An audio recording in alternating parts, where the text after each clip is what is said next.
and B comes action. That was the voice of another, he's an online personality. His name is Your Pal Austin. Hi, YouTube. I think we're live. There was some weird things happening earlier. If you're on YouTube, hi, welcome to the SiriusXM Urban View family experience. But that we just on Urban View heard a clip from a man by the name of Your Pal Austin. He's someone I've been following for a little while. Pretty smart. He's very melanic and seems to be perfectly content to do his thing as a melanic member of the community. He does a really good job. But I want to talk today about Hitler salutes, Nazi Americana, and we in the village. Right? Hitler salutes, Nazi Americana, and those of us in the village. So if you were not under a rock last night, you saw that there was a lot of things happening yesterday. CODIS in chief, that's convict in chief. CODIS was inaugurated, or he had his inauguration. And he did all the things, he signed all the things, and he did a big performance with the executive orders. We're going to talk a little bit about one of those executive orders and the impact that they are going to have today, but and going forward. But what also happened was elongated muskrat got on stage, and part of his remarks and part of his exchange with the people there in the crowd was to do a Nazi salute. Now, a lot of people have said, oh, it wasn't a Nazi salute. It was an awkward hand gesture. Well, you know, he's got some conditions that might make him awkwardly gesture, and he's not comfortable in social space. It was a Nazi salute. Like I told my audience, ich war in Stuttgart geboren und ich weiß that was a Nazi salute. I was born in Germany, okay? My parents were military. Like, I understand that many times Americans don't necessarily know international stories the way that we perhaps should, but that was a whole ass Nazi salute. It was. And as you heard in the clip, saying that it wasn't a Nazi salute would be the same thing as saying, if he had ended that exchange with the audience by saying Heil Hitler, if he would then have people suggesting, no, he didn't say Heil Hitler, you misheard him, he said I'll hit her. No, it was a Nazi salute. The same way we would understand Heil Hitler means Heil Hitler, that we understand Nazi salutes mean Nazi salutes. That's not the thing. Oddly enough, that's not the thing. The thing that I want to talk about today is that now that we're in Project 2025, the move different part has to kick in. Are we aware of this? I want us to be clear. Now we are going to be required to move very differently from how we have moved in the past, because some things have happened and because we know history. And if you don't know history, don't worry. We're going to delve into it a little bit today, and I want us to do exactly that. So this might feel as though it's very new. It might feel as though we are experiencing this for the first time. Actually, this is not the first time the nation has gone through exactly this thing. But I want to, before I get to that, I really want to sit in just this move different part for just a second. A lot of us, because of how we were trained to embody anti-Blackness and how we were trained to value whiteness over our own selves, a lot of us have made decisions professionally. We have made decisions as family units to do things and to put ourselves in spaces that perhaps we are no longer as confident in when it comes to those decisions. I want to talk specifically to those people who have taken jobs and moved your families into communities where you one of the only ones. That was not a good decision. And it may have worked out for you up until this point, but we are about to enter an era where the potential dangers of those decisions are now going to be a real challenge. If you are in a community where you are one of the only ones, and you don't have the absolute utter confidence that as you look to your right and look to your left at the neighbors that are surrounding you on either side, if you are not confident that they feel about you the way that you might feel about them, you may have some decisions that you're going to have to make. If you have chosen a job in a state or in an institution, in a corporation where you're the only one, and you felt really good about that because you were the HNIC. In fact, you were the only NIC. Well, you might want to rethink some of those decisions and choices, because we are now in an environment where not one, not two, not three, but all of the people who were a part of the violent insurrection, more than 1,500 of them that took place on January the 6th, have been pardoned, including folks who were at the very bottom, the low scale folks who were just there and might have gotten swept up, and those people who are a part of the fundamental planning, the organizing, the effort, the folks who were doing the training, like the Oath Keeper leadership, the Proud Boys leadership. They're out right now. And you need to think about what that means, not just if you live in a community where these people who got pardons are now living, but what that signals to the rest of the white supremacists and white nationalists who are a part of this American experiment. Yesterday, CODIS in chief pardoned and commuted the prison sentences, or vowed to dismiss the cases of all of the 1,500 plus people who were charged with crimes in the January 6th U.S. Capitol riot. Now, this was interesting because Junior Varsity Vance had said, well, there's no way we can let everybody out because some people actually committed committed acts of violence against police officers. Pam the Bombshell Bondi, who's going to be the attorney general, she was like, well, I would have to look at all the cases, but there's absolutely no way that everybody could get out because some of them actually committed acts of violence, including harming police officers. Well, apparently, if those two were supposed to be the better angels, those better angels have fallen into the pit of the abyss, along with Lucifer, who got kicked out of heaven, because we now have seen that Donald Trump heard that and was like, no, everybody's out. Everybody's out. And so it's not just those people who got out who we have to be concerned with. We have to be concerned with the signal that that sends to everybody who wasn't at January 6th, but was cheering. Everybody who wasn't a part of the people who got arrested, but who were excited to pour money into their bail fund. Because a lot of y'all chose to put yourself in communities where you're the only one because you thought it was a sign of progress to move on out your Black communities and into spaces where people can barely tolerate you. Welcome to the FAFO era.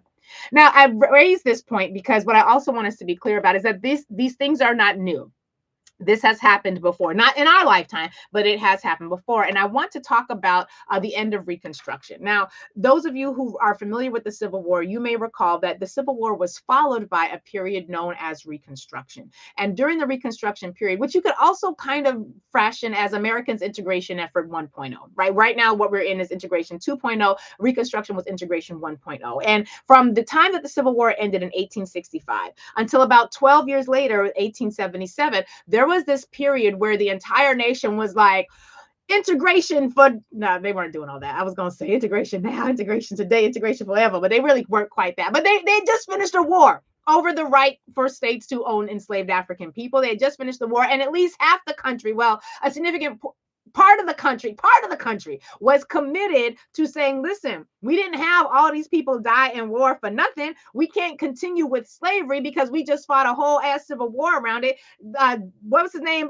President Lincoln signed the Emancipation Proclamation, which, while technically only freed the enslaved Africans that were on the border of the states that had not yet left the Union, were still a thing. We then had the passage of the 13th Amendment, which kind of ended slavery, but not really, because they put in this safe harbor that said, if you have been convicted of a crime, you could be re-enslaved. And that was important because the people who were passing the 13th Amendment were doing it at the same time that the people back at the states were passing the Black codes, which were really just the slave codes, but they couldn't call them slave codes anymore because of that whole thing with the Civil War. So after the Civil War, they took those same laws that said, you know, couldn't have more than 3 Black people present without a white person there to supervise, couldn't look a white person in the eye, couldn't laugh too loud and make a white person uncomfortable, wouldn't be able to have access to reading materials or books or weapons to defend yourself. They took those laws, which were the slave codes, and then just reworked them into the Black codes, which were laws after enslavement that only Black people could be convicted of. And once you were convicted of violating the Black codes, which also included things like being vagrant, or like jobless, or being homeless, right? And so once you were Black and free, technically, if you didn't have a sharecropping position or some other type of job, you were by default considered homeless and jobless, which meant that you were already, just by your Black ass existence, in violation of the Black code. So you could then be arrested and then convicted and then put back to work on the same slave plantations that you had just been liberated from. But that's not what we're talking about today. That's not what we're talking about today.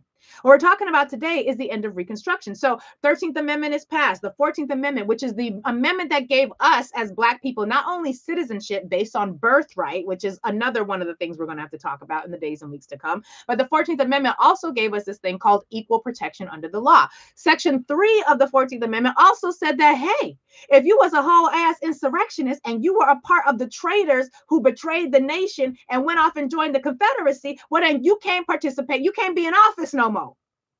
That's important because there was a recognition that once you have committed treason against the nation, once you have turned your back against the nation, once you have taken up arms against the nation, having been an officer of the nation, you are a traitor. And you are not allowed to serve in office anymore. Technically, that provision is still alive, but it requires white people in positions of power to enforce it. And white people in positions of power did not choose to enforce it, which is why CODIS is CODIS again. Moving on.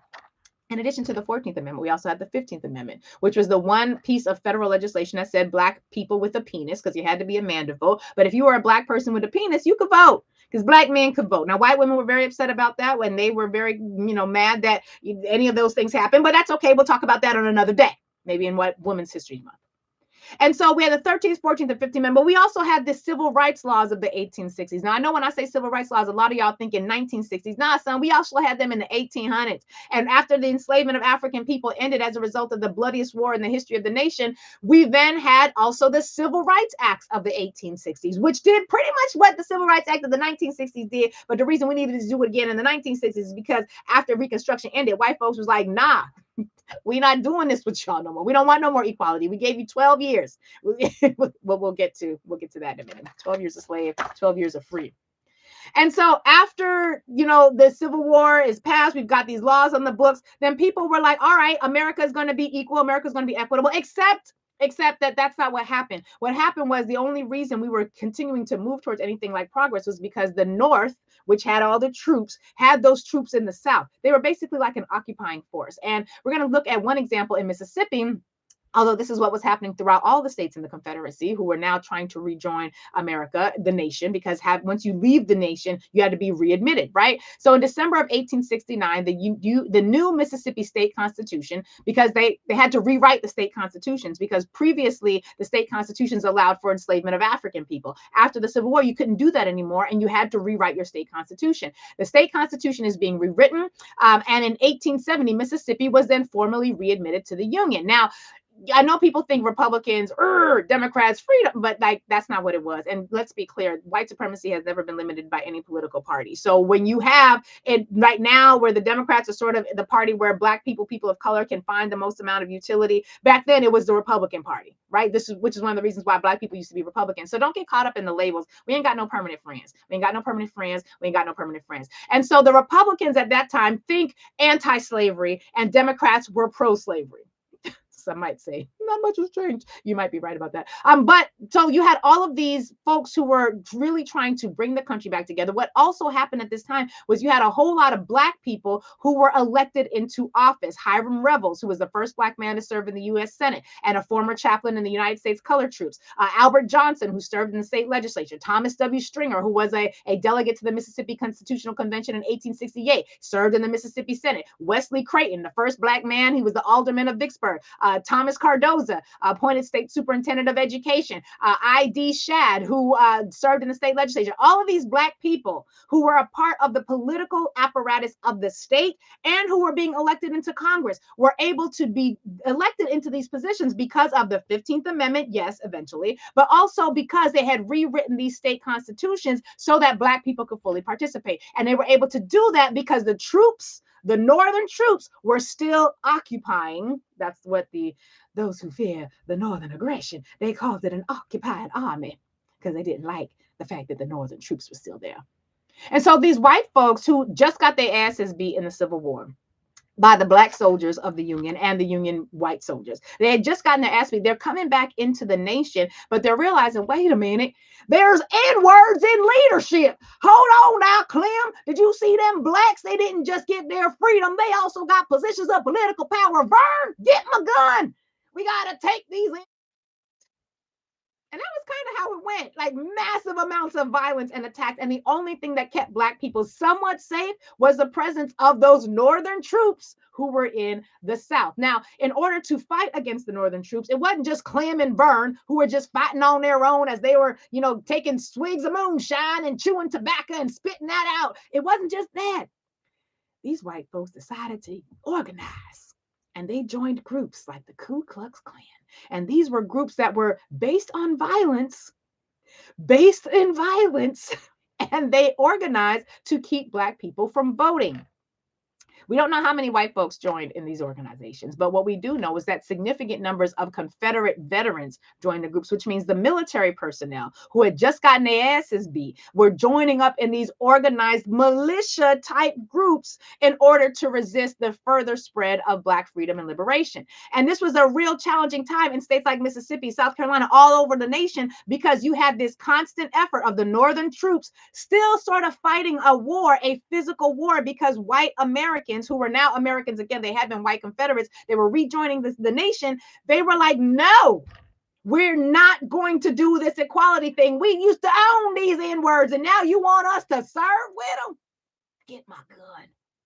1875, white conservatives in the state of Mississippi came up with something called the Mississippi Plan. And the Mississippi Plan was basically designed to ensure that they were going to win elections, even if they had to steal them. So weird how this feels so familiar. And the plan basically relied on a few things: intimidating voters, like, having bomb threats at 30 voting sites. Oh no, I'm sorry. That wasn't in the 1800s. That was in 2024. My bad. I get my dates mixed up. But basically, they joined in this plan to use intimidation of voters and outright fraud, stealing elections to make sure that white Democrats would be able to take control of the state government. And these ain't my words. I'm looking at the articles. I'm just sharing with y'all the research, and we'll tweet these articles out so that you all can have them and do the research on your own. By 1876, the Republican governor and the lieutenant governor had been impeached because they took the state house, because they understood political power, and then they were able to overthrow the people who had been elected, duly elected. They impeached them, got them out of there, and then ultimately we come up to where there's a presidential election. 1876, there's a presidential election, and by this time, the racist Democrats at this point were taking judicial branches. They were stacking the courts with people like Clarence Thomas and Sam Alito. Oh, I'm sorry, damn, that wasn't back then, that was now. But they were doing the same thing back then. And then after they stacked the courts at the state level, after they did all that they could to remove all of the pro-freedom Republicans from their positions, well, then there was an election, a presidential election in 1876. And in 1876, that election was contested. There was actually an electoral college debate. 1876. And so in 1877, because at this point, what was also happening was the Republicans were tired. They was like, we done fought for these blacks and we have done enough. We cannot keep these troops in the South anymore. We have done enough. And they were tired. The Democrats were on the rise. And they basically, because of this contested election in 1877, they ended Reconstruction as a part of a compromise. And that compromise allowed for Rutherford B. Hayes to become the president of the United States. It also required all of the military troops that had been keeping Black people somewhat safe to be removed. And once those troops from the North were removed, that ended Reconstruction entirely. So Reconstruction had a good 12 years, 1865 to 1877. And after the end of Reconstruction, with that compromise, according to one of the articles, oppression for Black people became rampant under Jim Crow laws. It would be over a century until equality for all races would be guaranteed under the Civil Rights Act of 1964, which is funny because here we are. However, the struggle for equality and the quest for civil rights still transcends our society today. Let's talk about the new reality that we are in. Because before we even get to the executive orders that he rescinded, because y'all heard about all the executive orders that CODIS in chief signed yesterday, one of them rescinded 78 of Biden's executive orders. You want to know what some of the things President Biden and Vice President Kamala Harris have put into place that Donald Trump yesterday wrote an executive order to eradicate? Here we go. Executive Order 13985, which was the Advancing Racial Equity and Support for Undeserved Communities through the Federal Government executive order. Executive Order 13986, which ensured a lawful and accurate enumeration and apportionment due to the census. And we'll talk about census later, but census justice is a racial justice issue. I talk about it all the time. We're not going to do it today. Another executive order, which was designed to prevent and combat the discrimination based on gender identity or sexual orientation. Another executive order that was designed to protect public health and the environment. No more, because we're not protecting the environment, because this country just elected a president that said that climate change is a hoax. And they pulled out of the Paris Climate Accords as well. And it's interesting because we also now have all of these tech companies that are also pulling out of their agreements to contribute to a more clean environment and climate. And I was wondering, like, why is that? Oh, right, because their data centers cannot exist and we can't have generative AI, and considering all of the amount of water that those systems require that makes it water we can no longer drink, all the heat that it generates, which goes into the atmosphere that we have to live in, they can't have those things and still also be in alignment with climate accords. So they're withdrawing from the climate accords. He also got rid of an executive order that was going to protect workers' health and safety. He got rid of the executive order that was going to support reopening and continuing the operation of schools and childhood centers during pandemics. He got rid of the orders to reform our incarceration system. Here comes unlimited policing. What is it? Unlimited qualified immunity. Oh, I guess it's not going to be qualified anymore. It's just police immunity. It's just immunity. Executive orders to tackle the climate crisis at home and abroad. The executive order to strengthen Medicaid and the Affordable Care Act. Did I mention that they also signed an executive order to no longer follow through with President Biden's commitment to lower prescription drug prices? How's the price of eggs doing? How's that? what? Is that going all right for you? I got more. I got so many more. 78 executive orders of things y'all said President Biden had never done. And they have all just been poof. They're gone. They're gone just like that. We've been here before, or at least our ancestors have. Those of us who are alive today probably have never seen it, and most of us have never studied it. So I would like to suggest the following things: 866-801-8255, 866-801-TALK. I would like to suggest that now would be a really good time for there to be some alliances in our community. I would like to suggest that now would be a really good time to see, as opposed to them boys fighting on them corners that we ain't never owned. It would be great to see some allegiances, some alliances come together, because the village is now in a new position. The village is back in Jim Crow. And it's going to be really important that we have people who are, if you are in a leadership position, whether it's in a church, a civic organization, a street organization, Minak here, it's going to be really important for us to figure out what alliances look like, what putting aside petty beefs over shit none of us own looks like, what it looks like to figure out how to create job opportunities, not just for the 1 or 2 people on your block that you like, but pipelines of opportunities for our folks, because these people have been very clear. They don't like you. They're not trying to sit with you, and they are trying to take their country back. Now, the important thing to remember is this: 2/3 of the nation didn't vote for this.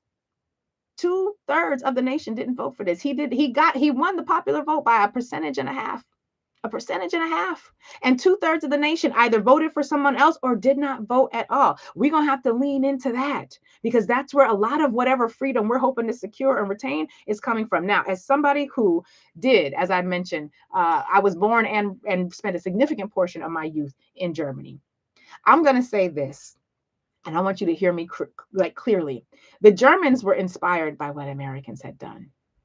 They were inspired. They sent people to study how America was able to create a legal system that guaranteed freedom for some while perfecting racism and subjugation for others. The Germans studied how Americans did it. And there's a book, Hitler's American Model, phenomenal book. And I have it. You should read it. It's important.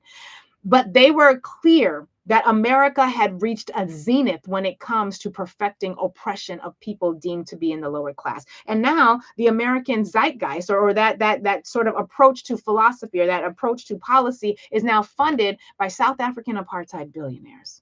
This would be a really good time for us to figure out how to make demands of our institutions that they actually follow through with. This would be a really good time for us to figure out how to stop worrying so much about whose denomination has the best singer, whose denomination has the prophetic word, and bring all the faith-based institutions together. It would be a really good time. I know we like to quibble about which D9 is best, and there's obviously a clear answer, but it would be really great.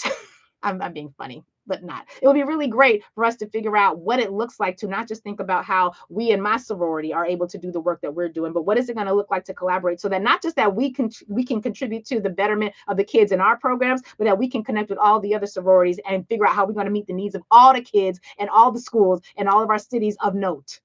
It's going to be really important that we figure out how to connect with Black farmers and people who are trying to do co-ops and CSAs, and who are trying to think about logistics so that we can get resources from farmers to Black communities, so we can set up markets, so we can set up infrastructure, so we can set up economic sustainable systems. This would be a really good time. Now, the best time would have been back. I mean, hell, we could have all voted differently. It could have been a lot easier.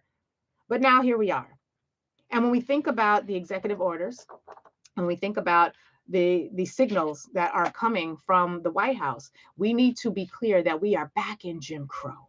And if you don't know Jim Crow, I'm going to need you to study. And I don't mean in an algorithmically driven space like the internet. I mean, start there, but be able to read things, book clubs, organizing spaces, and stop having conversations as much online. And for those of you who are on TikTok, if you think that is not now an American tool or surveillance, baby, we're here. We are in Project 2025 America, and I need us to start acting like it. I need us to start organizing like it. I need us to start laying down beefs like it. I need us to start coming together like it, because we ain't got time for the petty no more, because these folks are on the move. And unlike us, who are trying to build a plane called freedom that we ain't never actually seen, we trying to build this plane as we fly it, all they got to do is go back to the same old playbook, because they ain't doing nothing original. Their ancestors laid out the playbook for them, and they're just rinsing and repeating. 866-801-8255, 866-801-TALK. YouTube, thank you so much for hanging out. out with us, please like and subscribe.